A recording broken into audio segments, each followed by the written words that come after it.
Graça e paz, queridos irmãos, um ótimo dia a todos. Hoje, dia 30 de maio de 2025, e nosso devocional diário está no capítulo 12 do livro de Romanos.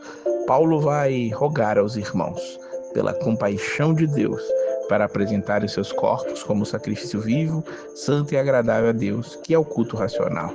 E ele manda não se conformar com este mundo, mas ser transformados pela renovação do entendimento, para que experimentemos qual seja a boa, agradável e perfeita vontade de Deus.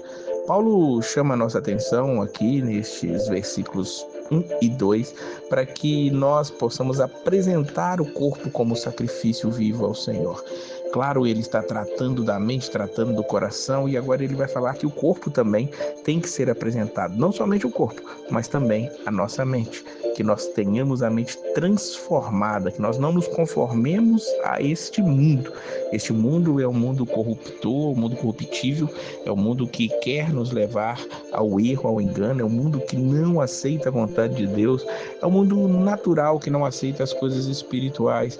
E Paulo fala que somente se nós tivermos a nossa mente transformada é que realmente nós poderemos comprovar, experimentar, provar, degustar a boa, agradável e perfeita vontade do Senhor. E ele vai explicar por que ele está falando isso. Porque pela graça que me é dada, digo a cada um de vós, que não pense de si mesmo além do que convém, antes pense com moderação, conforme a medida da fé que Deus repartiu a cada um.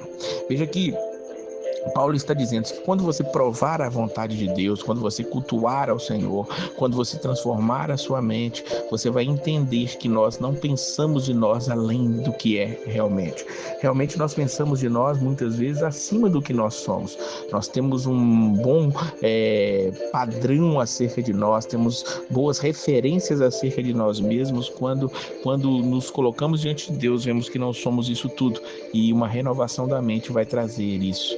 E ele vai dizer que nós temos que pensar assim em relação a repartir, a ajudar, a olhar para nós conforme a medida da fé de Deus, porque nós somos muitos, mas apesar de muitos, nós somos um só corpo.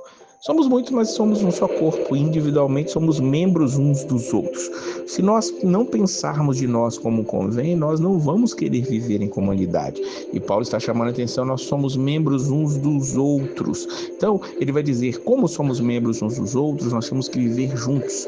Nós somos aqueles que compõem o corpo de Cristo. Somos um só corpo em Cristo.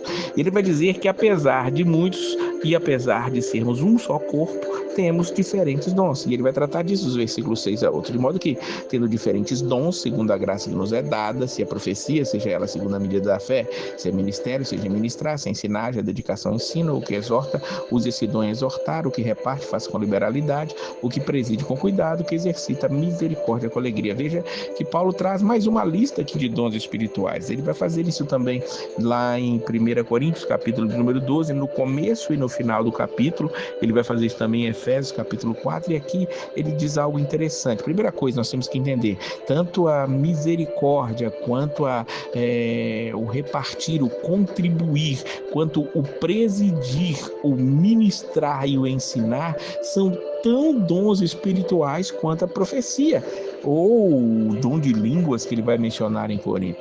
Entendamos que dons espirituais vão muito além daqueles dons, aqueles 9 dons citados lá em 1 Coríntios capítulo 12, vão muito além disso. Então, e ele diz aqui que se nós temos algum desses dons, que nós o aprimoremos.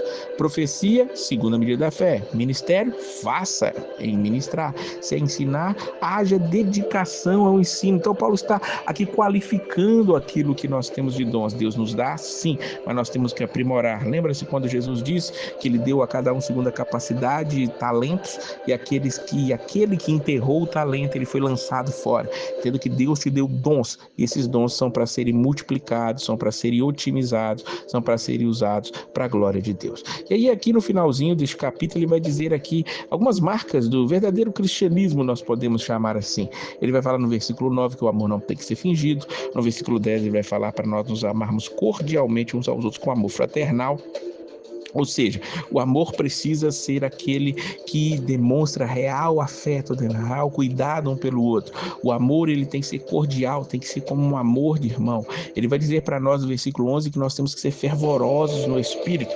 Não podemos deixar o Espírito se apagar. O Espírito é aquele que conduz as nossas vidas e nós precisamos ser fervorosos. Ele vai dizer no versículo 12 para nós nos alegrarmos na esperança, ser paciente na tribulação e perseverar na oração. Então, são detalhes práticos para a nossa vida. Temos que ter esperança, olhar, a volta de Cristo está próxima, aleluia, a alegria tem que estar em nós.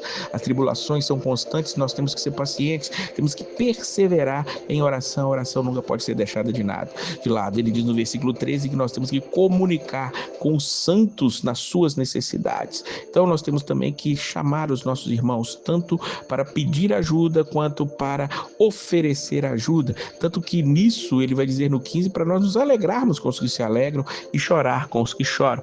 Entenda isso aqui, muitas vezes é mais fácil chorar com os que choram do que se alegrar com os que se alegram. Então que possa haver alegria quando os irmãos conquistarem algo, quando os irmãos crescerem na fé, quando os irmãos produzirem alguma coisa, que não haja inveja, que não haja ali um sentimento de que o outro é melhor. Não, nós temos que nos alegrar com esses também. E ele vai dizer no finalzinho aqui que nós não devemos retribuir o mal com mal. Ele diz para nós que o Senhor diz, a vingança é dele, ele recompensa.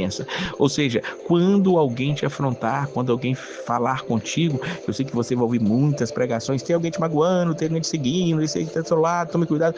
Você não precisa se preocupar com nada disso, porque do Senhor é a recompensa daquele que faz alguma coisa contra você.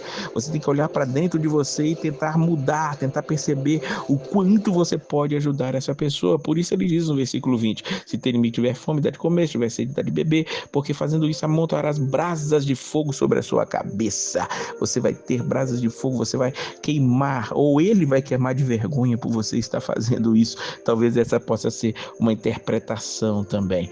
No fim das contas ele diz, não te deixes vencer do mal, mas vence o mal com o bem. Muitas vezes nós queremos revidar, queremos retrucar, queremos reivindicar as coisas, mas o que Deus diz para nós é para nós sofrermos o dano, para nós entregarmos tudo na mão dele, porque ele tem cuidado de tudo. Mas nós só vamos conseguir isso se nós tivermos uma mudança de mentalidade, se nós não nos conformarmos a esse mundo, se nós renovarmos a nossa mentalidade, o nosso entendimento, e aí sim saberemos qual é a boa, perfeita e agradável vontade do Senhor, que nada mais é do que isso tudo aqui embaixo que Paulo falou. Que Deus abençoe a sua vida, não deixe de ler a Bíblia, não deixe de meditar, não deixe de buscar ao Senhor de todo o seu coração. E a paz do Senhor!